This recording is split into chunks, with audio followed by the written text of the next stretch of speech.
I'm starting to suspect our baby isn't mine.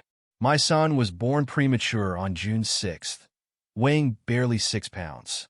The birthing went well, at least, but when they put him in my wife's arms, something felt wrong.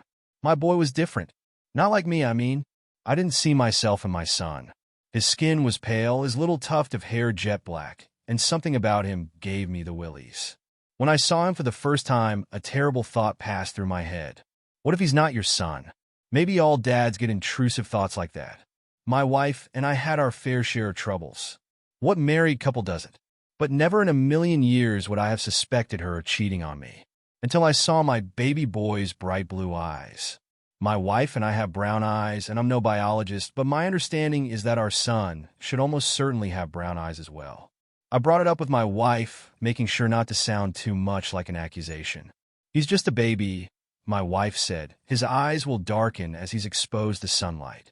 Everybody knows that. As good an excuse as any, I suppose. I'm not smart enough to know if it's true or just an old wives' tale. After our talk, my wife started being much more affectionate. She even started initiating sex more often, and I'm a bit embarrassed to admit it was dirtier than our usual run-of-the-mill lovemaking. Not like I'm one to complain, but it felt out of the ordinary and only made me more suspicious that something was off. Like maybe she was trying to keep me distracted and pacified. I do love my wife, so I tried my best to bury my suspicions, but like seeds they only grew.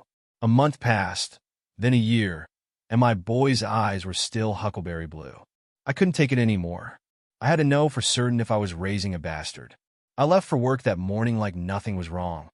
Only I wasn't going to work. I called in sick the night before.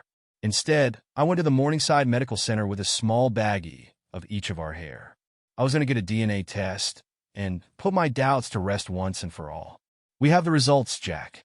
I waited patiently as the doctor flipped back and forth through the results over and over.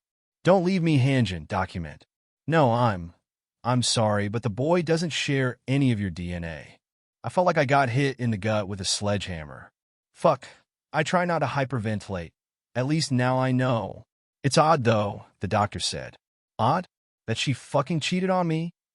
The mother's DNA is there, but the other DNA, the other half of your son, I don't understand what I'm looking at. I don't understand. What are you saying?